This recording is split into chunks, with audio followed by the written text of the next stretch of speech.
Hello everybody, I am Deepika from लर्नो hub. एक ऐसा free learning platform जहां पर आप पढ़ सकते हैं physics, chemistry, maths, biology absolutely for free only at learnohub.com।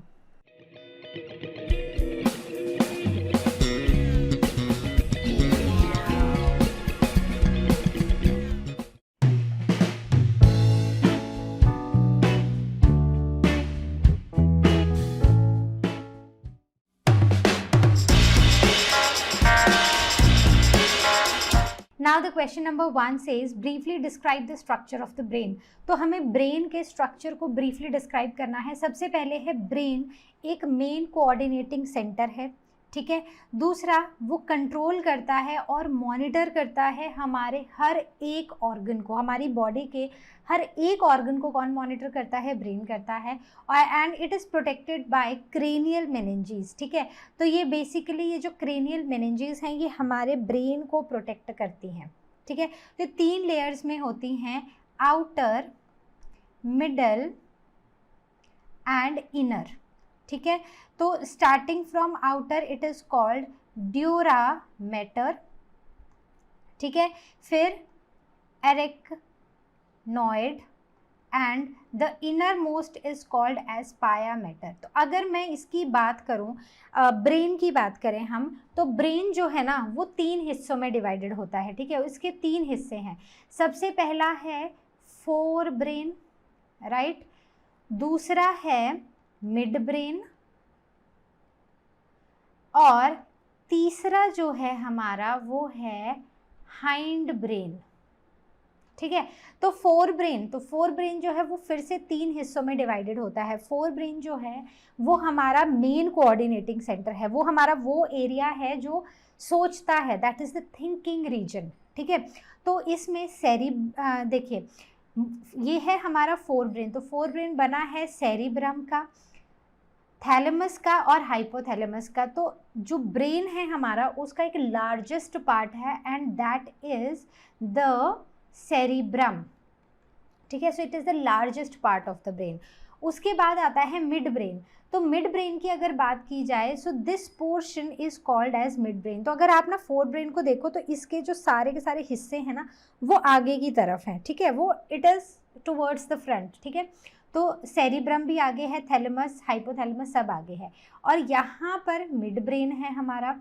उसके बाद जो थर्ड पार्ट है, थर्ड रीजन है, that is the hind brain. तो हाइंड ब्रेन फिर से 3 पार्ट्स में डिवाइड कर देते हैं। एक है पॉन्स, ठीक है, जो पीछे की तरफ है, देन सेरिब्लम एंड मेड्यूला।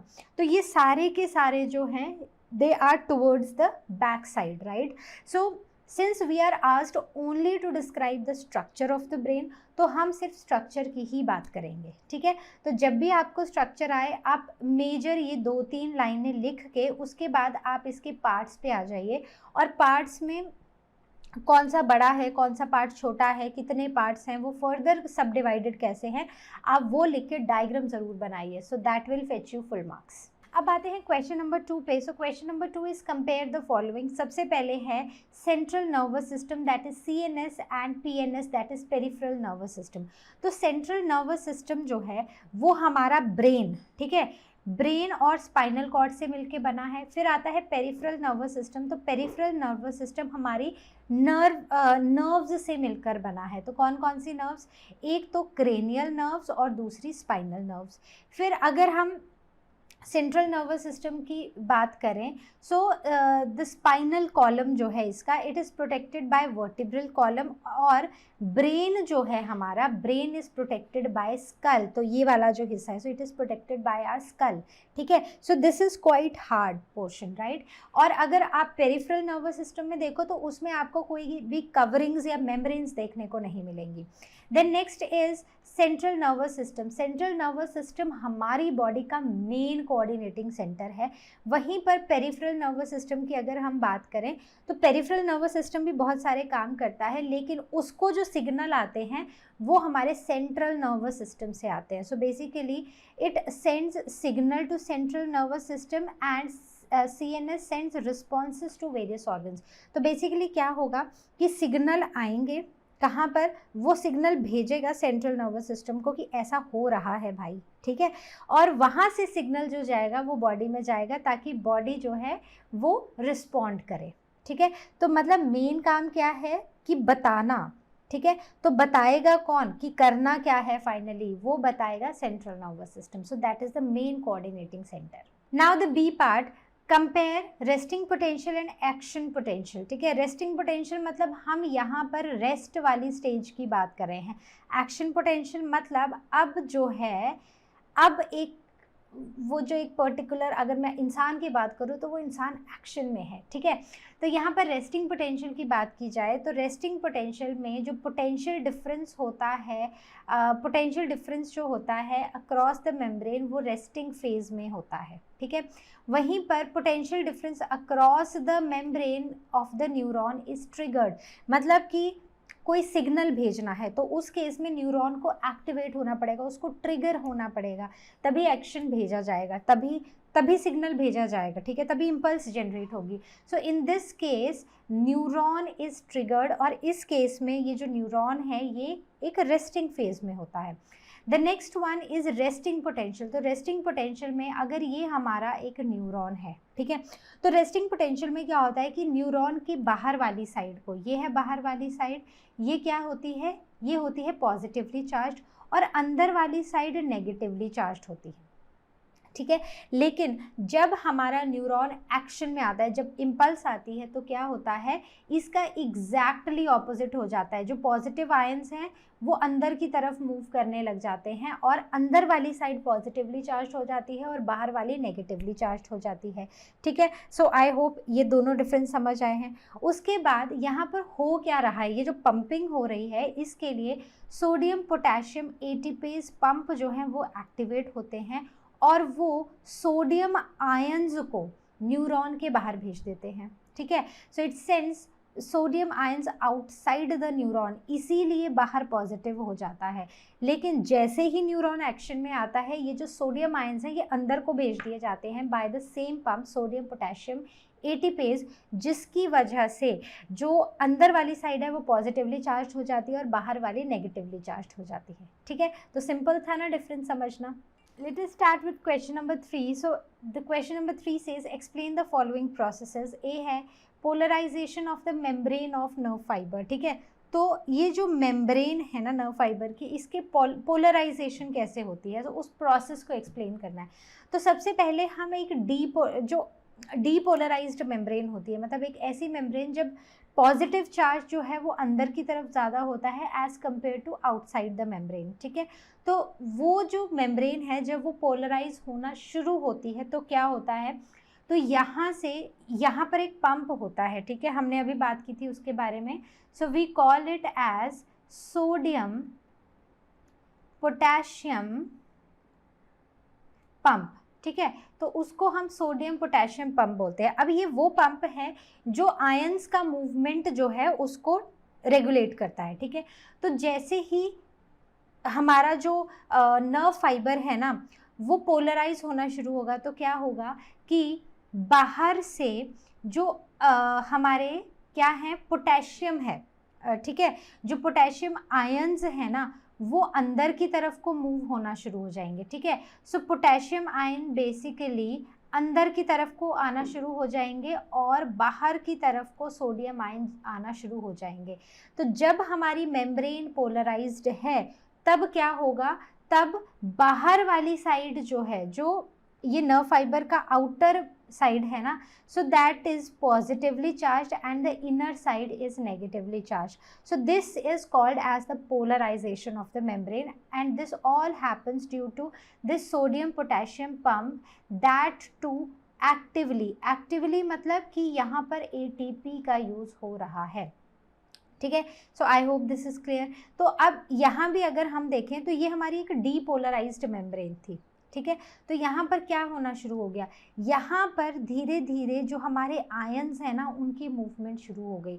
जो पॉजिटिव आयंस हैं, जो नेगेटिव आयंस हैं, ठीक है, वो कहाँ आ गए, वो अंदर की तरफ आ गए, और जो पॉजिटिव आयंस हैं वो बाहर की तरफ मूव हो गए।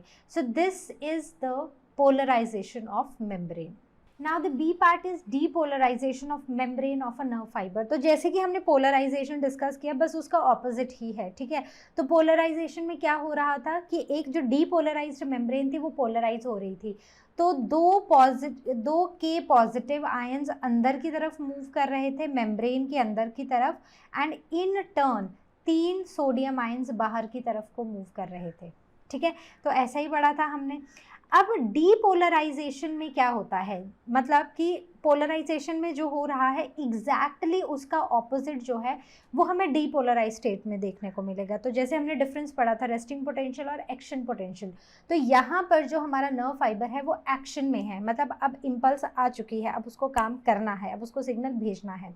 तो क्या करेंगे, तो यहाँ पर जितना भी नॉर्मल स्टेट में, पोलराइज स्टेट में क्या होता है, जो बाहर वाली साइड होती है यहाँ पर ज़्यादा सोडियम आयंस होते हैं और ये पॉजिटिवली चार्ज होती है, और अंदर वाली साइड नेगेटिवली चार्ज होती है।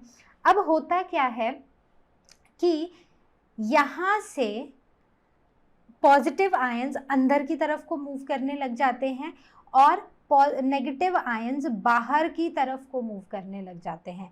So this causes the action potential, this causes the change in polarization of the membrane, that is this causes the depolarization of the membrane।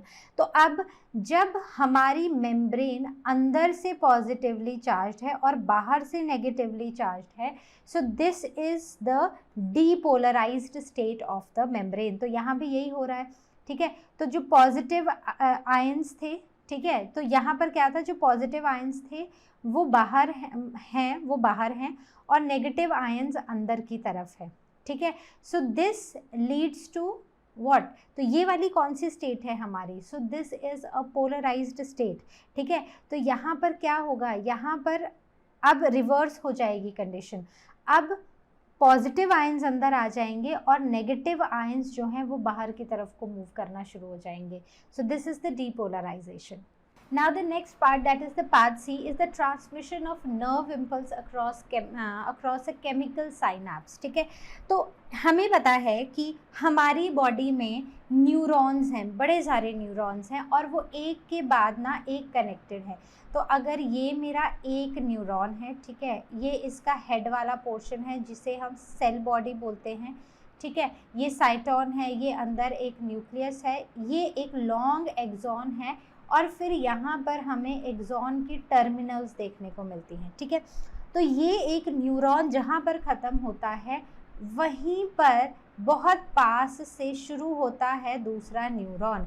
तो बेसिकली अब इस न्यूरॉन का हेड जो है ना वो इस एक्सॉन के टर्मिनल के पास में होगा। कई बार क्या होता है कि गैप बहुत कम होता है, लेकिन कभी ऐसा होता है कि ये जो गैप होता है ना ये थोड़ा बड़ा होता है, ठीक है। तो इन्हें साइनेप्टिक नॉब्स बोलते हैं, ठीक है। और ये जो बीच का गैप है, ठीक है, दो न्यूरॉन्स के बीच में जो हमें गैप देखने को मिलता है, सो दैट पोर्शन जहाँ पर ये सिग्नल का ट्रांसफ़र होता है, so this is called as a synaptic cleft, ठीक है। तब होता क्या है कि यहाँ पर सिग्नल्स रिसीव हुए न्यूरॉन में, ठीक है। So this is the pre synaptic neuron, जो पहला वाला न्यूरॉन है उसे हम प्री साइनेप्टिक न्यूरॉन बोलेंगे और इसको दूसरे को हम पोस्ट साइनेप्टिक न्यूरॉन बोलेंगे, ठीक है। तो यहाँ पर सिग्नल्स आए, ट्रैवल किए थ्रू द एक्सॉन और फाइनली वो यहाँ पर पहुँच गए। तो ये वाला जो स्ट्रक्चर है ना वो कुछ एनलार्ज्ड हमें ऐसा दिखाई देता है। तो यहाँ पर क्या है कि इस एक्सॉन एंड पे या फिर इस नॉब में, साइनेप्टिक नॉब में हमें ऐसे वेसिकल्स दिखाई देते हैं और इन वेसिकल्स के अंदर, इन्हें हम बोलते हैं साइनेप्टिक वेसिकल्स, और इनके अंदर होता है न्यूरोट्रांसमीटर जो कि जनरली होता है क्या, एसिटाइल कोलिन, ठीक है। तो ये क्या है, these are the synaptic vesicles containing a neurotransmitter. तो मैंने क्या बोला था कि यहाँ पर एक अगर न्यूरॉन की बात की जाए तो जो सिग्नल मूव कर रहा है ना वो इलेक्ट्रिकल फॉर्म में मूव कर रहा है, ठीक है। अब जैसे ही यहाँ पर सिग्नल पहुँचेगा इस नॉब में, तो अब बीच में क्या है, बीच में एक गैप है। अगर ये 2 न्यूरॉन है तो इसके बीच में गैप है। अब यहाँ पर ये जो सिग्नल है ना, ये इलेक्ट्रिकल फॉर्म में नहीं मूव कर सकता है। ये जो सिग्नल है ये मूव करेगा in the form of what, in form of chemical signals, ठीक है। अब केमिकल्स की फॉर्म में जाएगा तो क्या होगा, यहाँ पर जो न्यूरोट्रांसमीटर्स हैं, ये वेसिकल जो है ये इसकी मेम्ब्रेन पर आएगी, इस नॉब की मेम्ब्रेन पर, और यहाँ पर इन न्यूरोट्रांसमीटर्स को रिलीज़ कर देगी। ये जो न्यूरोट्रांसमीटर्स हैं इनके लिए नेक्स्ट जो हमारा न्यूरॉन है, जो पोस्ट साइनेप्टिक क्लेफ्ट है, वहाँ पर कुछ रिसेप्टर्स होते हैं जो इन न्यूरोट्रांसमीटर्स को क्या करते हैं, रिसीव करते हैं। अब इन न्यूरोट्रांसमीटर्स को रिसीव करने के बाद तो बेसिकली क्या हो रहा है कि इस गैप में जो ट्रांसफ़र हो रहा है ना सिग्नल का, वो कैसे हो रहा है, in the form of chemicals, ठीक है। अब केमिकल्स की फॉर्म में, यहाँ पर केमिकल फॉर्म में सिग्नल जो है वो ट्रांसफ़र हुआ और फाइनली इन रिसेप्टर्स ने इन न्यूरोट्रांसमीटर्स को रिसीव किया, ठीक है। और उसके बाद ये जो सिग्नल है ये मूव कर गया into the next neuron. Clear, इतनी बात समझ आई। जब ये सिग्नल यहाँ पर मूव कर गया तो उसके बाद क्या हुआ, अब वापस से ये जो सिग्नल है ये इलेक्ट्रिकल फॉर्म में कन्वर्ट हो गया। तो जब भी एक न्यूरॉन के अंदर एक सिग्नल ट्रांसफ़र, एक सिग्नल इम्पल्स मूव करेगी, वो इलेक्ट्रिकल फॉर्म में करेगी, और जब गैप आएगा 2 न्यूरॉन्स के बीच में तो वहाँ पर केमिकल फॉर्म में ये सिग्नल जो है वो मूव करेगा। So I hope this transmission of nerve impulse across the chemical synapse is clear, ठीक है। तो पिछले वाले में ही साइनैप्टिक वेसिकल्स होंगी जिनके अंदर न्यूरोट्रांसमीटर्स होंगे, ठीक है। अब ये न्यूरोट्रांसमीटर्स जो हैं ये नॉब की मेम्ब्रेन पर आके मेम्ब्रेन से फ्यूज़ हो जाएंगे और ये जो न्यूरोट्रांसमीटर है ना, इसको रिलीज़ कर देंगे। अब इसको रिसीव करने के लिए आगे कौन खड़ा है, रिसेप्टर्स जो इनको रिसीव करेंगे और इस सिग्नल को आगे को भेजेंगे, ठीक है। तो ये ऐसे ही चलता जाता है, बहुत सारे न्यूरॉन्स जो हैं वो एक के बाद एक आपस में कनेक्टेड होते हैं और इस तरह ये जो इम्पल्स है ये ट्रांसफ़र होती है। चलिए देखते हैं question number 4। So question number 4 says draw label diagrams of the following. तो सबसे पहला जो हमें डायग्राम बनाना है वो है न्यूरॉन का। तो न्यूरॉन हमें पता है कि it is the basic structural and functional unit of nervous system, ठीक है। तो न्यूरॉन कुछ हमें ऐसा दिखाई देता है। तो एक ये एमीबॉइड सा स्ट्रक्चर होता है जिसके अंदर एक न्यूक्लियस हमें देखने को मिलता है और ये जो स्ट्रक्चर है इसे हम बोलते हैं सेल बॉडी। इसे हम क्या बोलते हैं, सेल बॉडी, ठीक है, ये वाला स्ट्रक्चर। अब यहाँ पर अगर आप इसमें देखो तो छोटी छोटी हमें ब्रांचेस दिखाई देती हैं जिन्हें हम डेंड्राइड्स बोलते हैं, ठीक है। सो इतना क्लियर है। उसके बाद यहाँ पर एक लॉन्ग स्ट्रक्चर दिखाई देता है जिसे हम एक्सॉन बोलते हैं और बीच में ये जो एक्सॉन होता है it is covered by a covering which is called as myelin sheath, और माइलिन शीथ में ही हमें ये श्वान सेल्स देखने को मिलते हैं, ठीक है। अब अगर आप देखो तो ये जो कवरिंग है ना ये कॉन्टिन्यूस नहीं है। So there are certain gaps, तो इन गैप्स को हम नोड ऑफ रिनवायर बोलते हैं, ठीक है। अब आगे जाके ये एक्सॉन जो है ये एंड होता है, इसका जो टर्मिनल पोर्शन है उसे हम एक्सॉन टर्मिनल बोलते हैं। तो ये वाला जो पोर्शन है this is called as axon terminals, ठीक है। तो यहाँ से इम्पल्स मूव करना शुरू होती है, मतलब डेंड्राइड्स पे आती है, ठीक है। डेंड्राइड से वो मूव करती है इस तरफ को। तो विद इन अ न्यूरॉन जो मूवमेंट है किसी भी इम्पल्स का वो होता है इलेक्ट्रिकल फॉर्म में, ठीक है। तो ये इतनी इन्फॉर्मेशन की ज़रूरत नहीं है, बट बेसिकली आपको क्या पता होना चाहिए कि स्ट्रक्चर क्या है और हमें लेबल कौन कौन से पार्ट्स करने हैं, ठीक है। So I hope this much is clear. Now the next is the structure of brain, जो कि हम ऑलरेडी क्वेश्चन नंबर 1 में भी डिस्कस कर चुके हैं। तो जब हम ब्रेन का स्ट्रक्चर बनाएंगे तो हमें कुछ ऐसा स्ट्रक्चर बनाना है जिसमें जो हमें पार्ट्स मेंशन करने हैं वो क्या हैं, ठीक है। तो हमें बेसिकली ऐसा सा स्ट्रक्चर बनाना है जिसके बीच में ना ऐसे हमें ना फोल्ड्स से दिखाने हैं, ठीक है। तो यहाँ पर फोल्ड्स होते हैं और यहाँ को स्पाइनल कॉर्ड होती है, मतलब ऐसा एक ये बेसिक सा स्ट्रक्चर है, ठीक है। तो सबसे पहले है हमारे पास 3 पार्ट्स हैं ब्रेन के, हमने 3 पार्ट्स में डिवाइड किया है, फोर ब्रेन, मिड ब्रेन और हाइंड ब्रेन। तो फोर ब्रेन के फर्दर 3 पार्ट्स है। The largest of all the parts of the brain is cerebrum, ठीक है, which is the part of fore brain. Then is thalamus, then hypothalamus. तो ये जो सारे पार्ट्स हैं ना, ये हमारे फोर ब्रेन में है, आगे की तरफ को हैं। उसके बाद यहाँ पर आता है मिड ब्रेन, ठीक है। मिड ब्रेन के बाद हमें क्या देखने को मिलता है, hind brain. Hind brain further 3 parts में डिवाइडेड है, जो कि है पॉन्स, ठीक है, medulla oblongata and this is cerebrum. ये गोभी जैसा जो स्ट्रक्चर देखने को मिल रहा है, सो दिस इज सेरिबेलम, ठीक है। अब यहाँ पर very important to mention is the spinal cord, ठीक है, और सेरिब्रल हेमिस्फीयर। जो हमारा ब्रेन होता है ना, वो 2 टुकड़ों में होता है। अगर हम उसको ऐसे खोले, जैसे आपने अखरोट खाया होगा, तो अखरोट को खोलो तो वो ऐसे 2 हिस्सों में, क्लीन 2 हिस्सों में निकल के आता है ना, बस वैसे ही वो क्या है, they are the cerebral hemispheres, ठीक है। तो वैसा ही आपको यहाँ पर दिखाना है। So I hope this diagram is also clear. Now the question number 5, write short notes on the following. सबसे पहले है न्यूरल कोऑर्डिनेशन। तो न्यूरल कोऑर्डिनेशन, जैसे कि हमें वर्ड से ही पता चल रहा है कि नर्वस पूरे सिस्टम का कुछ तो कोऑर्डिनेशन है, ठीक है। तो ये क्या है, ये बेसिकली एक ऐसा फिनोमिना है जिसमें कि एक जो हमारा ऑर्गन है, 1, 2 या 2 से ज़्यादा ऑर्गन्स हैं, वो आपस में इंटरैक्ट करते हैं और एक दूसरे से कोऑर्डिनेट करके फंक्शनिंग करते हैं, ठीक है। जैसे कि हमारी बॉडी में बड़े सारे फिजियोलॉजिकल प्रोसेसेस होते हैं जो एक दूसरे से लिंक्ड होते हैं। अगर एक भी प्रोसेस में कोई प्रॉब्लम आई तो उसकी वजह से बाकी सारे प्रोसेसेस भी अफेक्ट होते हैं, ठीक है। अगर उसको हमने ठीक कर दिया तो ऑटोमेटिकली बाकी सारे जो प्रोसेसेस हैं हमारी बॉडी के, वो भी नॉर्मल चलने लग जाते हैं, ठीक है। सो जैसे कि अगर हम हमारे 2 सिस्टम्स देखें, एक न्यूरल सिस्टम है और एक क्या है, एंडोक्राइन सिस्टम है।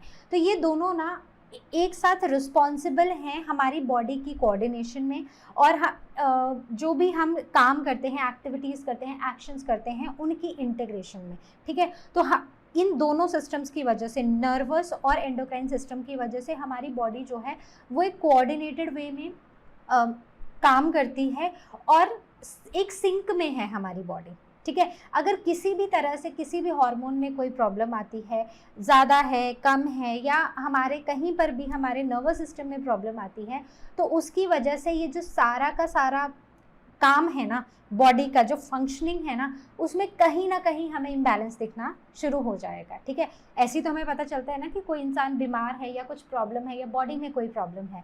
So this is the neural coordination. तो ये एक, मुझे ऐसा लगता है कि ये एक ऐसा टॉपिक है ना जिसमें आप, अगर ये 2 नंबर का आ गया ना, आप दिल खोल के अपनी बात लिख सकते हो। So this is that topic, ठीक है। So I hope you will be able to write it the way you want.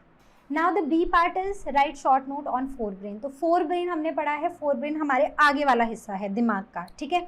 तो फोर ब्रेन जो है ये मोस्ट डेवलप्ड है, ठीक है, और ये हमारा थिंकिंग पार्ट है, इसीलिए भाई ये डेवलप्ड है। और इसके 3 पार्ट्स हैं, सेरिब्रम, थैलेमस एंड हाइपोथैलेमस, ठीक है।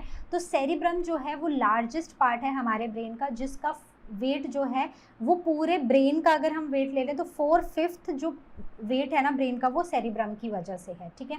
Now it is divided into 2 hemisphere, जो कि आपस में एक दूसरे से कनेक्टेड होते हैं बाय कॉर्पस कोलेसम, ठीक है। तो ये हमने स्ट्रक्चर में देखा है कॉर्पस कोलेसम, राइट। अब यहाँ पर क्या होता है, it receives impulses from various receptors and motor regions and hence controls the movement of our body. तो हमारी बॉडी के जो मूवमेंट्स है, मतलब ये सेंसरी से भी इसको क्या आएगा, सेंसरी रिसेप्टर से भी इसको इम्पल्स आएगी, इम्पल्स रिसीव करेगा, फिर मोटर जो रीजन्स हैं वहाँ से भी, और एक कोऑर्डिनेटेड वे में, कंट्रोल्ड वे में हमारी बॉडी की मूवमेंट्स कराएगा। Then second part is thalamus. तो थैलेमस क्या है, it is the main centre of coordination of sensory and motor signalling. मतलब जो हमारी बॉडी में सेंसरी और मोटर सिग्नल्स मूव हो रहे हैं, उसका मेन जो सेंटर है दैट इज थैलेमस।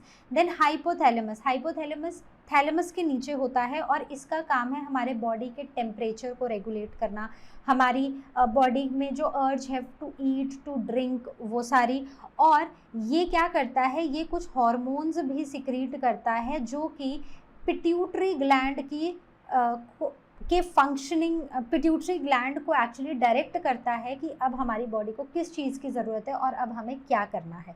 तो मतलब जो ब्रेन है ना, ब्रेन और पिट्यूटरी के बीच में, क्योंकि पिट्यूटरी बहुत इंपॉर्टेंट हार्मोन सिक्रीट करता है, राइट, तो ब्रेन और पिट्यूटरी के बीच में जो कनेक्टिंग लिंक है ना कि काम कैसे करना है, किस चीज़ की कमी है, क्या चीज़ बढ़ गई है, so that function is done by hypothalamus and this is also called as the 24, ये बेसिकली एक क्लॉक है, मास्टर क्लॉक है जो 24 आवर्स हमारी बॉडी को रेगुलेट करती है, ठीक है। So I hope this is clear. Now C part that is mid brain. तो मिड ब्रेन की अगर बात की जाए तो वो कहाँ पर है, it is in between thalamus of fore brain and pons of hind brain, ठीक है। तो थैलेमस और पॉन्स के बीच में एक छोटा सा पार्ट है, ठीक है। तो हमने ऐसे जैसे ब्रेन देखा था, ठीक है, ऐसे ही कुछ था, ठीक है। तो ये यहाँ पर जो था ना, यहाँ पर मेजरली हमारा फोर ब्रेन था, यहाँ पर ये वाला जो पोर्शन था ना, यहाँ पर हमें हाइंड ब्रेन, और यहाँ पर एक पोर्शन था जहाँ पर थैलेमस था, ठीक है, और नीचे की तरफ क्या था, हाइंड ब्रेन था। तो इनके बीच में एक हमें स्ट्रक्चर देखने को मिल रहा था which is called as mid brain. तो मिड ब्रेन क्या कंट्रोल करता है, it is connected to the sense of sight and hearing. जो हम देख रहे हैं और जो हम सुन रहे हैं उसका सेंटर है हमारा मिड ब्रेन, ठीक है। So I hope this is also clear. Now the D part is hind brain. तो हाइंड ब्रेन की बात करें तो हाइंड ब्रेन जो है, तो हमने फोर ब्रेन पढ़ा, मिड ब्रेन पढ़ा, हाइंड ब्रेन, तो जो पीछे वाला पार्ट है, ठीक है, तो वो भी 3 पार्ट्स में डिवाइडेड है। One is pons, then cerebellum and medulla oblongata. तो पॉन्स जो है वो मेडुला ऑब्लोंगेटा और मिड ब्रेन के बीच में है, ठीक है। अब ये जो है सेरिब्रम सेकंड लार्जेस्ट पार्ट है, largest is cerebrum, this is the second largest part of brain, ठीक है। और अगर मैं हाइंड ब्रेन की बात करूँ तो हाइंड ब्रेन में तो यही लार्जेस्ट है। So it is large and well developed part of the hind brain which is located below posterior sides of cerebral hemisphere. तो जो हमारा सेरिब्रल हेमिस्फीयर है ना, उसमें नीचे की तरफ को हमें सेरिब्लम देखने को मिलता है। तो ये हमने स्ट्रक्चर में देखा है। Now it is above the medulla oblongata, मतलब मेडुला ऑब्लोंगेटा के ऊपर वाला पोर्शन है। तो ये बहुत ही इंपॉर्टेंट है क्योंकि ये हमारी बॉडी के पोस्चर को, हमारी बॉडी की इक्विलिब्रियम को मेंटेन करता है। जब हमें चक्कर आता है ना, तो एक्चुअली हमारा सेरिब्लम में कुछ तो लोचा, केमिकल लोचा हो गया होता है, ठीक है। So basically we are able to stand, we are able to maintain our posture, this is all because of the cerebellum, ठीक है। Next is medulla oblongata. तो मेडुला ऑब्लोंगेटा जो है वो सेरिब्लम के नीचे होता है, ठीक है। So this is all about the hind brain. चलिए देखते हैं question number 5, E part. Right short notes on the following. तो ई पार्ट में है साइनैप्स, ठीक है। तो साइनैप्स क्या है, जैसे कि हम ऑलरेडी डिस्कस कर चुके हैं, साइनैप एक जंक्शन है, ठीक है। So it is synapse are the junctions where nerve impulses are transmitted from one neuron to another. तो याद करो, मैंने आपको एक डायग्राम ऐसे सा बनाया था, एक रफ सा डायग्राम, कि ये एक न्यूरॉन है, ये सेल बॉडी है, और ये उसके ऊपर क्या है, डेंड्राइट्स हैं। ये जो पूरा ये एक्सॉन है और ये एक्सॉन की टर्मिनल्स हैं, ठीक है। ये हो गया एक न्यूरॉन। तो इसमें एक इम्पल्स ट्रैवल कर रही है इलेक्ट्रिकल फॉर्म में, जो इस तरह मूव करेगी, इस डायरेक्शन में मूव करेगी। इसके आगे इस इम्पल्स को रिसीव करने के लिए क्या होगा, दूसरे न्यूरॉन होंगे, ठीक है। अब जो नेक्स्ट न्यूरॉन है, इसकी नर्व एंडिंग्स या एक्सॉन एंडिंग्स उसके डेंड्राइट्स को ये सिग्नल ट्रांसफ़र करेंगी। तो इन दोनों के बीच में गैप होता है जिसे हम साइनैप्सिस बोलते हैं, ठीक है। और इस साइनैप्सिस में जो ट्रांसफ़र होता है सिग्नल्स का या इम्पल्सेस का, वो इलेक्ट्रिकल फॉर्म में नहीं, वो केमिकल्स की फॉर्म में होता है। क्लियर, इतना समझ आ गया है हमें। अब now these are formed by membranes of pre synaptic and post synaptic neuron. तो ये बनता कैसे है कि एक ये वाला जो न्यूरॉन है, जो पहला वाला न्यूरॉन है, हम उसको प्री साइनेप्टिक न्यूरॉन बोलते हैं, ठीक है, और दूसरे वाले को हम बोलते हैं पोस्ट साइनैप्टिक न्यूरॉन। ठीक है, तो ये जो मेम्ब्रेन्स है ना, प्री और पोस्ट साइनेप्टिक न्यूरॉन की, इनके बीच में जो गैप रह जाता है that is the synaptic cleft, यही बनाती है ये junction which is called as synapse. ठीक है, so I hope this is clear. Now the question number 6, give a brief account of mechanism of synaptic transmission. ठीक है, तो हम ऑलरेडी वैसे इस क्वेश्चन को डिस्कस कर चुके हैं केमिकल साइनेप्सिस की फॉर्म में, तो एक बार इन शॉर्ट मैं आपको फिर से बता दूंगी कि ये क्या है। अब अगर हम इम्पल्स के ट्रांसमिशन की बात करते हैं ना, तो इम्पल्स जो है वो एक न्यूरॉन से दूसरे न्यूरॉन को ट्रांसमिट होती है। तो ये मेरा एक न्यूरॉन है, ये डेंड्राइट्स हैं, सेल बॉडी है, ठीक है, ये और ये हैं इसकी नर्व एंडिंग्स। अब जहाँ पर ये वाला न्यूरॉन जो है ना वो ख़त्म हो रहा है, मतलब एंड हो रहा है, वहीं पर मेरा दूसरा न्यूरॉन शुरू हो रहा है। तो यहाँ पर क्या होगा, उसका हेड पोर्शन, मैं हमेशा इसको हेड पोर्शन बोलती हूँ ताकि ये हेड से याद रहे। ठीक है, so this is the head portion और फिर ये नेक्स्ट न्यूरॉन है। क्लियर। अब वैसे ही ये ख़त्म होगा तो यहाँ पर एक और न्यूरॉन होगा। ठीक है, तो ये इसके डेंड्राइट्स हैं। ठीक है, रफ डायग्राम है, बहुत सीरियसली नहीं लेते रफ डायग्राम की ड्राइंग को। ओके, तो अब ये क्या है, यहाँ पर क्या हुआ कि एक न्यूरॉन में यहाँ से डेंड्राइट्स ने सिग्नल को रिसीव किया, इम्पल्स आई। अब ये जो इम्पल्स है ना, ये आगे की तरफ को इलेक्ट्रिकल फॉर्म में ट्रांसफ़र होती गई। तो एक न्यूरॉन के अंदर जो सिग्नल ट्रांसफ़र हो रहा है वो हो रहा है इलेक्ट्रिकल इम्पल्सेस की फॉर्म में। तो यहाँ से आगे को क्या हुआ, ये इलेक्ट्रिकल फॉर्म में इम्पल्स ट्रांसफ़र होती गई। ठीक है, अब यहाँ पर क्या हुआ कि हमें कुछ गैप देखने को मिला। अब दो न्यूरॉन के बीच में ना एक गैप होता है जिसे हम क्या बोलते हैं, we call it as synapsis. ठीक है, अब ये जो साइनैप्सिस होता है ना, it is basically junction between the two neurons. अब ये वो रीजन है ना जहाँ पर इलेक्ट्रिकल फॉर्म में इम्पल्स नहीं ट्रांसफ़र कर सकती है। ठीक है, पहले वाला जो हमारा न्यूरॉन है, ठीक है, उसकी ये जो एंडिंग्स है ना, इनको हम एक और नाम भी देते हैं, मतलब नॉट पहले वाला न्यूरॉन बट न्यूरॉन की एंडिंग्स को हम synaptic cleft, sorry not synaptic cleft but axon terminal बोलते हैं, और इनको नॉब्स भी बोलते हैं, साइनेप्टिक नॉब्स। तो अगर मैं एक नॉब की बात करूं और उसको एनलार्ज करूं तो वो मुझे कुछ ऐसा सा दिखाई देगा। अब यहाँ पर क्या है, यहाँ पर ना कुछ हमें वेसिकल्स दिखाई दे रही हैं। ठीक है, ये जो वेसिकल्स होती हैं these are called synaptic vesicles, और इनके अंदर होता है neurotransmitter and majorly acetylcholine. ठीक है, अब ये क्या होता है कि जैसे ही इम्पल्स आती है ना इलेक्ट्रिकल फॉर्म में, ये जो वेसिकल है ना ये टुवर्ड्स द मेम्ब्रेन मूव करने लग जाता है। तो ये वाला न्यूरॉन जिसमें ये इलेक्ट्रिकल इम्पल्स अभी है, इसे हम प्री साइनेप्टिक बोलेंगे, प्री साइनेप्टिक क्लेफ्ट बोलते हैं इसको, इस वाली जगह को। ठीक है, ये है प्री साइनेप्टिक क्लेफ्ट। ठीक है, यहाँ पर ये न्यूरोट्रांसमीटर आएगा और ये प्री साइनेप्टिक क्लेफ्ट की प्री साइनेप्टिक न्यूरॉन जो है ना उसकी वॉल पर आकर क्या हो जाएगा, मर्ज हो जाएगा। ठीक है, ये डिफ्यूज़ हो जाएगा इनटू दिस मेम्ब्रेन और जो न्यूरोट्रांसमीटर है वो बाहर निकल जाएगा। अब इस न्यूरोट्रांसमीटर को इस छोटे से जंक्शन से पास करना है और आगे रिसेप्टर्स हैं, ऑलरेडी हैं, जो कि इस सिग्नल को रिसीव करेंगे। इस सिग्नल को रिसीव करने के बाद अब आगे क्या है, फिर से डेंड्राइट्स हैं और ये सिग्नल जो है वो इन डेंड्राइट्स को पास हो जाएगा और यहाँ पर फिर से ये जो सिग्नल है ये केमिकल से इलेक्ट्रिकल फॉर्म में कन्वर्ट हो जाएगा। ठीक है, so this is how the synaptic transmission happens. अब बड़ी कुछ ऐसे न्यूरॉन्स भी देखने को मिले हैं, जैसे अगर दो न्यूरॉन हैं उनमें मान लो कि गैप है। ठीक है, होता ये माइक्रोस्कोपिक है लेकिन still there is a gap. तो इस न्यूरॉन से सिग्नल आया, ठीक है, वो यहाँ पर ये जो गैप है ना इसके बीच में केमिकल फॉर्म में ट्रांसफ़र हुआ और फिर वापस जब इस न्यूरॉन में एंटर हुआ तो वापस से इलेक्ट्रिकल फॉर्म में हो गया। ठीक है, तो मतलब इलेक्ट्रिकल केमिकल इलेक्ट्रिकल ऐसे ही मूव करता जाएगा आगे भी, राइट। लेकिन कुछ न्यूरॉन्स ऐसे देखे गए हैं जिनमें जो ये गैप है ना ये बहुत ही कम होता है, मतलब they are almost touching each other. ठीक है, तो उस केस में क्या होता है कि ये जो इम्पल्स है ना इसको केमिकल फॉर्म में कन्वर्ट होने की ज़रूरत ही नहीं पड़ती है, ये इलेक्ट्रिकल फॉर्म में ही ट्रैवल होता जाता है, मतलब वो एक न्यूरॉन से अगले न्यूरॉन पर इलेक्ट्रिकल फॉर्म में ही जंप हो जाता है। So that is also one of the type of synaptic transmission. ठीक है, when synapses, when this junction or this gap is very small, ठीक है, ये तब हमें देखने को मिलता है।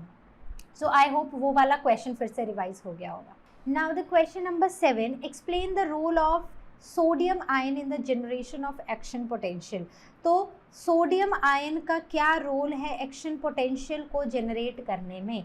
तो अगर हम सोडियम आयन की बात करें तो एक नर्व इम्पल्स जो है ना, जब वो ट्रिगर होती है, मतलब कि जब एक नर्व फाइबर जो है वो ट्रिगर होता है, जब कोई इम्पल्स आती है, जब कोई सिग्नल आता है, तो जो सोडियम चैनल्स है ना हमारे नर्व के ऊपर, ठीक है, जो न्यूरॉन्स हैं उनके ऊपर, वो that is the sodium channels on the neurolemma, they are activated, वो एक्टिवेट हो जाते हैं और वो खुल जाते हैं.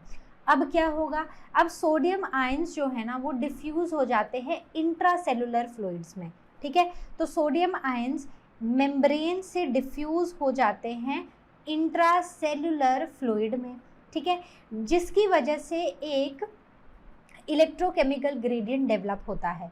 अब ये जो मेम्ब्रेन है ना, ये क्या है, ये बाहर से अब नेगेटिवली चार्ज्ड है और अंदर से the membrane gets negatively charged from outside. तो हमने ऐसे देखा था, ये पहले क्या होता है, पोलराइज्ड स्टेट में बाहर वाली जो साइड है मेम्ब्रेन की, न्यूरोलेमा की, वो पॉजिटिव होती है और अंदर वाली नेगेटिव होती है. लेकिन जब यहाँ पर इम्पल्स आती है, इम्पल्स जब नर्व फाइबर ट्रिगर होता है, तो अंदर वाली जो मेम्ब्रेन है वो पॉजिटिव हो जाती है, क्योंकि सोडियम आयन जो है वो अंदर को मूव करना शुरू कर देते हैं सोडियम पोटेशियम पंप की वजह से, ठीक है. तो यहाँ पर सोडियम पोटेशियम पंप के बारे में हम बता सकते हैं, ठीक है. और बाहर वाली साइड जो है वो क्या हो जाती है, वो नेगेटिवली चार्ज हो जाती है, जिसकी वजह से हमें एक एक्शन पोटेंशियल जनरेट होता हुआ नजर आता है, ठीक है. So immediate change that occurs in the membrane is known as action potential, causing the membrane to get depolarised, ठीक है. तो ये जो एक्शन पोटेंशियल जनरेट होता है, इसकी वजह से ही मेम्ब्रेन डीपोलराइज होती है. अब हम मेम्ब्रेन को देखो, दो शब्द हम बड़े फ्रीक्वेंटली यूज़ कर रहे हैं यहाँ पर, एक है पोलराइजेशन, एक है डीपोलराइजेशन.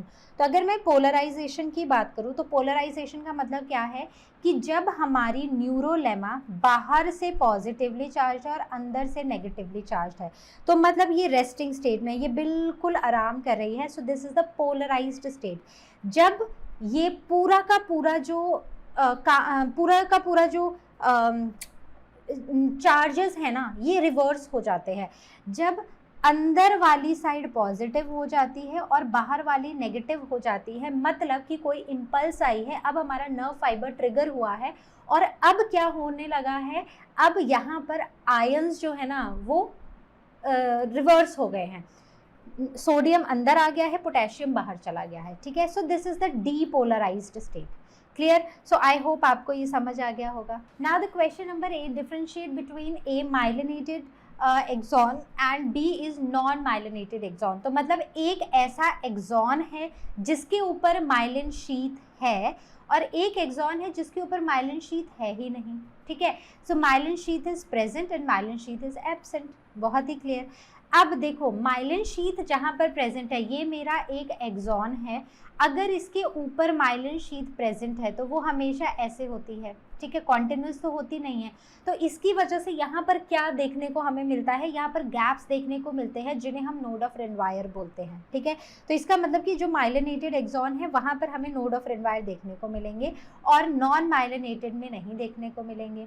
फिर इम्पल्स जो है ना, it is conducted from nerve to nerve, ठीक है, not from nerve to nerve but node to node, node से नोड को, ठीक है, ऐसे इम्पल्स जाती है.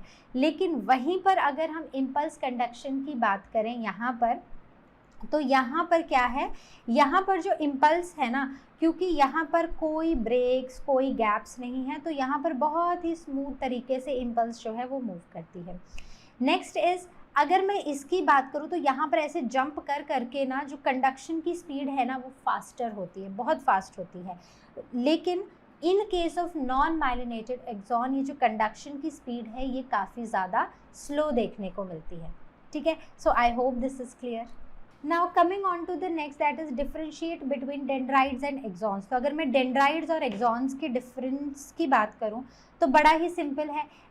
डेंड्राइट हमें कहाँ पर देखने को मिलते हैं? अगर ये मेरी सेल बॉडी है तो यहाँ पर मुझे छोटे छोटे ब्रांच लाइक स्ट्रक्चर्स देखने को मिलेंगे, इनको मैं डेंड्राइट्स बोलती हूँ। और यहाँ पर क्या है, एक लॉन्ग सा स्ट्रक्चर देखने को मिलता है जो कि एक्सॉन है। तो एक डिफरेंस तो बहुत ही क्लियर हो गया कि जो डेंड्राइट्स है ना वो छोटे छोटे प्रोसेसेस हैं, ठीक है, मतलब छोटे छोटे हैं, they are very short in length, right. वहीं पर एक्सॉन जो है they are longer as compare to dendrites, ठीक है।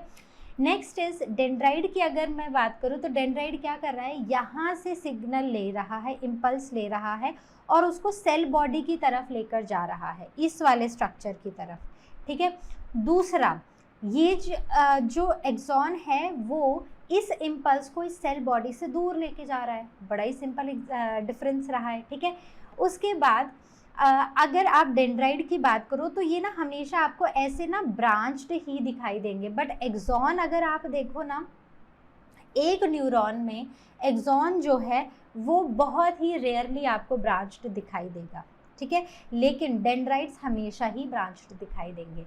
Next is Nissl's granules are found in neuroplasm. तो ये वाला जो पार्ट होता है ना, यहाँ पर होता है न्यूरोप्लाज्मा, जैसे साइटोप्लाज्म होता है वैसे न्यूरॉन के केस में हम क्या बोलते हैं, न्यूरोप्लाज्मा, ठीक है। ये जो न्यूरोप्लाज्मा होता है ना, इसमें छोटे छोटे ग्रेन्यूल्स होते हैं जिन्हें हम नेजल्स ग्रेन्यूल्स बोलते हैं।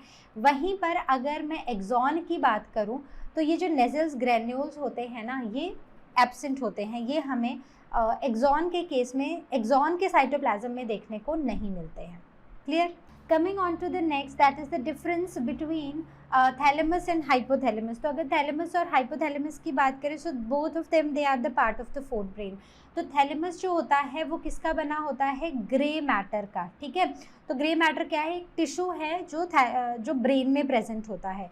और तो दो तरह के टिश्यूज़ होते हैं, एक वाइट मैटर होता है और एक ग्रे मैटर होता है, ठीक है। तो थैलेमस में सिर्फ ग्रे मैटर होता है और हाइपोथैलेमस में वाइट और ग्रे दोनों होते हैं, ठीक है। नेक्स्ट इज थैलेमस जो है वो किसी भी तरह का हार्मोन सेक्रीट नहीं करता है, लेकिन हमें पता है कि हाइपोथैलेमस बड़े ही इंपॉर्टेंट हार्मोन सेक्रीट करता है जो कि पिट्यूटरी को जाके स्टिमुलेट करते हैं टू डू इट्स फंक्शनिंग, ठीक है। So secrete several hormones and control the activity of pituitary gland. The next is thalamus. Thalamus is present above the mid brain, ठीक है, मिड ब्रेन के ऊपर हमें थैलेमस देखने को मिलता है और जो हाइपोथैलेमस होता है वो उसके बेस पर होता है, ठीक है। तो नेक्स्ट इज थैलेमस का फंक्शन। तो अगर मैं थैलेमस की बात करूँ तो इसका फंक्शन है कि ये कुछ जैसे हॉट, कोल्ड, पेन ऐसी सेंसेशंस को ये का सेंटर है, ठीक है। तो जो भी हमें गर्म, ठंडा या दर्द की सेंसेशन होती है तो वो सब कुछ हमें हमारा थैलेमस से के थ्रू ही पता चलता है, मतलब that is the center for the sensations. फिर अगर मैं थैलेमस की बात करूँ तो थैलेमस जो है वो एक तरह से हमारी बॉडी को, हमारी बॉडी को रेगुलेट करता है। क्यों? क्योंकि ये हार्मोन सिक्रीट कर रहा है, भाई वो पिट्यूटरी की एक्टिविटी को सिक्रीट कर रहा है और जो पिट्यूटरी ग्लैंड हार्मोन सिक्रीट कर रही है उससे हमारी ऑलमोस्ट पूरी बॉडी जो है वो फंक्शन कर रही है, ठीक है। So it is the centre of sensations for, जैसे कि टेम्परेचर का रेगुलेशन हो गया, होम्योस्टेसिस हो गया, ब्लड प्रेशर हो गया। तो ये सारी की सारी चीज़ें कौन है इन सब चीज़ों का centre in our brain? So that is the hypothalamus, ठीक है। So I hope the difference is clear. Now the next is D part, that is differentiate between cerebrum and cerebellum. तो याद करो हमने क्या पढ़ा था, fore brain, mid brain, hind brain. तो फोर ब्रेन में सेरिब्रम था जो कि हमारे ब्रेन का लार्जेस्ट पार्ट है और हमारे हाइंड ब्रेन में सेरिबेलम था, ठीक है, याद आ गया। तो चलो शुरू करते हैं। Brain is majorly covered with cerebrum क्योंकि it is the largest part of our brain. Next is the second largest after cerebrum is cerebellum, ठीक है, तो ये सबसे बड़ा है और ये भाई दूसरा है। Then cerebrum is the part of forebrain and this is the part of hindbrain, very simple। अब अगर हम सेरिब्रम की बात करें तो ये ना दो हेमिस्फेयर में डिवाइडेड होता है, दो सेरिब्रल हेमिस्फेयर्स में, और सेरिबेलम जो है वो 3 लोब्स में डिवाइडेड होता है, central vermis, 2 lateral cerebral hemispheres, ठीक है। तो इसके 3 लोब्स हैं, लेकिन सेरिब्रम क्या है, ये 2 सेरिब्रल हेमिस्फेयर्स में डिवाइडेड है। द नेक्स्ट इज सेरिब्रम की अगर मैं बात करूँ तो इसका जो फंक्शन है, it is the center for intelligence and memory. Memory और इंटेलिजेंस का सेंटर है सेरिब्रम। वहीं पर सेरिब्रम की बात की जाए तो it is the center for posture and body equilibrium.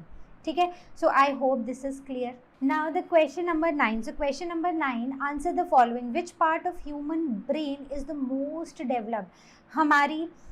हमारे ब्रेन में वो कौन सा पार्ट है जो सबसे ज़्यादा डेवलप्ड है? तो थोड़ा सा रिकॉल कर लो, हमने क्या पढ़े थे, शॉर्ट नोट्स पढ़े थे, तो उसमें हमने क्या पढ़ा था? उसमें हमने पढ़ा था कि जो हमारा सेरिब्रम है ना, सेरिब्रम किसका पार्ट है? फोर ब्रेन का पार्ट है। ठीक है, तो इसका आंसर क्या है? सेरिब्रम, वो मैं बता देती हूँ। सेरिब्रम किसका पार्ट है? फोर ब्रेन का पार्ट है, और ये वो पार्ट है जो कि हमें सोचने में हेल्प करता है। तो ऐसा एक पार्ट जिसकी वजह से हम सोच पाते हैं, लोग साइंटिस्ट बन गए हैं भाई, सोच सोच के। लोगों ने रोबोट्स डेवलप कर दिए हैं, अब तो GPT-4 आ चुका है ना, तो देखी थी हमारी रील, है ना।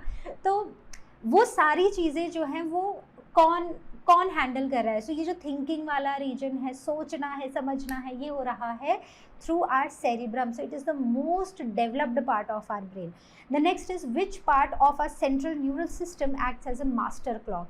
तो जो इसका आंसर है ना, वो मैं पहले बता देती हूँ, दैट इज हाइपोथैलेमस। ठीक है, तो अगर मैं हाइपोथैलेमस की बात करूँ ना, तो हाइपोथैलेमस एक ऐसा पार्ट है हमारे ब्रेन का जो कि बड़ी सारी चीज़ें कंट्रोल करता है। देखो, सोना है, उठना है, ठीक है, हॉर्मोन्स का सिक्रीशन है, तो ये जो डे टू डे एक्टिविटीज़ है ना, ये सारी हाइपोथैलेमस ही कंट्रोल करता है। मतलब हमारी 24 आवर्स की जो साइकिल है ना, that is controlled by our what? hypothalamus. ठीक है, so that is why it is called as a master clock. Now the next is distinguish between A is afferent neuron and B is efferent neuron. ठीक है, तो पहले ना इन दोनों का आपको दूसरा नाम अगर पता चल गया ना क्या है, अगर याद रह गया ना, तो आप बाकी डिफरेंसेस आप खुद बना लोगे। तो जो एफरेंट न्यूरॉन है, ठीक है, वो है हमारा सेंसरी न्यूरॉन। मतलब कि एक ऐसा न्यूरॉन या कुछ ऐसे न्यूरॉन्स जो कि हमारी बॉडी में कुछ चीज़ों को सेंस करते हैं और हमारे ब्रेन को भेज देते हैं। जैसे कि मैंने सामने कोई एनिमल देख लिया जिससे मैं बहुत डरती हूँ, अब जैसे ही मैंने वो एनिमल देखा, मेरे जो सेंसरी न्यूरॉन्स थे उन्होंने क्या किया? उन्होंने उस चीज़ को प्रिसीव किया कि अच्छा आगे है, तो उन्होंने फटाफट सेंस करके ना ये पूरा का पूरा सिग्नल मेरे ब्रेन को भेज दिया। ठीक है, so they conduct sensory impulse from receptors towards the central nervous system. दूसरा है कि अब अगर ये ऐसा कर रहे हैं तो ऑफकोर्स ये सेंस ऑर्गन्स में ही होंगे लोकेटेड। ठीक है, अब दूसरा है ईफरेंट न्यूरॉन, जिन्हें हम मोटर न्यूरॉन बोलते हैं। तो उनका क्या काम है? उनका मैकेनिकल फंक्शन है कि भाई अब ऐसा हो चुका था, वो सेंसरी न्यूरॉन्स ने बता दिया। अब ईफरेंट न्यूरॉन्स या मोटर न्यूरॉन्स क्या करेंगे? उस पर्टिकुलर सिचुएशन में एक्ट करना है तो वो बस एक्ट करेंगे। कैसे करेंगे? जो उनको ब्रेन बताएगा। ठीक है, so they conduction of motor impulse from CNS, that is central nervous system, to the responsive or effector organs. ठीक है, so they are found in brain and spinal cord. तो ये कहाँ पर देखने को मिलते हैं? ब्रेन में और स्पाइनल कॉर्ड में। ठीक है, so I hope this difference is clear. तो नाम क्या याद रखना है? सेंसरी और मोटर। कौन सा सेंसरी है, कौन सा मोटर है? तो जो सेंसरी है वो सेंस ऑर्गन्स में है, और वो सेंस ऑर्गन से सिग्नल लेकर जाएगा किसको? हमारे ब्रेन को, सेंट्रल नर्वस सिस्टम को। और मोटर क्या करेगा? सेंट्रल नर्वस सिस्टम जो बताएगा वो मोटर न्यूरॉन इम्पल्स उसको कैरी करेगा। ठीक है, so I hope this is clear. Now the question number 10B part, distinguish between impulse conduction in myelinated nerve fiber and impulse conduction in unmyelinated nerve fiber. तो हमने क्या पढ़ा था कि अगर ये मेरा एक एक्सॉन है तो इसके ऊपर ना मुझे क्या देखने को मिलता है? एक शीथ देखने को मिलती है, कवरिंग देखने को मिलती है। तो ऐसे जो न्यूरॉन्स होते हैं हम उन्हें माइलिनेटेड बोलते हैं, और जिनके ऊपर ना हमें ये शीथ देखने को नहीं मिलती हैं उन्हें हम अनमाइलिनेटेड बोलते हैं। तो ये जो माइलिन शीथ होती है ना, जो माइलिनेटेड न्यूरॉन्स होते हैं ना, उनमें क्या होता है? जो इम्पल्स है वो नोड से नोड को ट्रैवल होती है। ठीक है, वहीं पर अनमाइलिनेटेड में या नॉन माइलिनेटेड में क्या होता है? जो ट्रैवल है, जो ट्रांसफ़र है इम्पल्स का, वो एक स्मूथ तरीके से होता है अक्रॉस द कंप्लीट एक्सॉन। ठीक है, So this makes our first difference. Then next is the speed. The speed is very important, क्योंकि जो myelinated nerve fiber होते हैं ना, उनमें जो स्पीड होती है वो बहुत तेज़ होती है. It is 50 times faster as compare to the non myelinated या फिर अनमाइलिनेटेड नर्व फाइबर्स. ठीक है, और अनमाइलिनेटेड में सीधी सी बात है कि कम ही होती है, स्लो होती है. अब जो माइलिनेटेड होते हैं उसमें जो एनर्जी का एक्सपेंडिचर है ना वो कम होता है. ठीक है, तो the expenditure of energy is less, whereas in case of unmyelinated this expenditure is very high. ठीक है, बहुत ज़्यादा एनर्जी लगती है इस इम्पल्स को मूव करने. Now the next is F part, cranial and spinal nerves. तो क्रेनियल और स्पाइनल नर्व्स की अगर हम बात करें तो एक पहला बहुत ही बेसिक सा डिफरेंस है कि जो क्रेनियल नर्व्स होती हैं ना वो होती हैं 12 इन पेयर, और स्पाइनल नर्व्स जो हैं वो 31 होती हैं पेयर में. ठीक है, now it emerge from brain and extend to the other parts of the body. तो cranial nerves as the word suggest वो क्रेनियम से, हमारे ब्रेन से ओरिजिनेट होती हैं और वो बाकी पार्ट्स में जाती हैं बॉडी के. स्पाइनल नर्व्स जो हैं वो स्पाइनल कॉर्ड से ओरिजिनेट होती हैं और एक्सटेंड होती हैं बॉडी के दूसरे पार्ट्स को. क्रेनियल नर्व्स की बात करें तो जो क्रेनियल नर्व्स हैं वो 3 तरह की होती हैं, मिक्स्ड, मोटर एंड सेंसरी, और वहाँ पर स्पाइनल नर्व्स जो हैं वो सारी की सारी मिक्स्ड नर्व्स होती हैं. ठीक है, so these are some of the differences between cranial and spinal nerve. So I hope जितने भी क्वेश्चंस आज हमने डिस्कस किए हैं इस चैप्टर के वो आपको हुए होंगे क्रिस्टल क्लियर. तो अब हम मिलेंगे अपनी नेक्स्ट वीडियो में जहाँ पर हम नेक्स्ट चैप्टर के एनसीईआरटी सॉल्यूशंस को डिस्कस करेंगे. So till then take care, and as you all know Learno Hub free है पर बेस्ट है.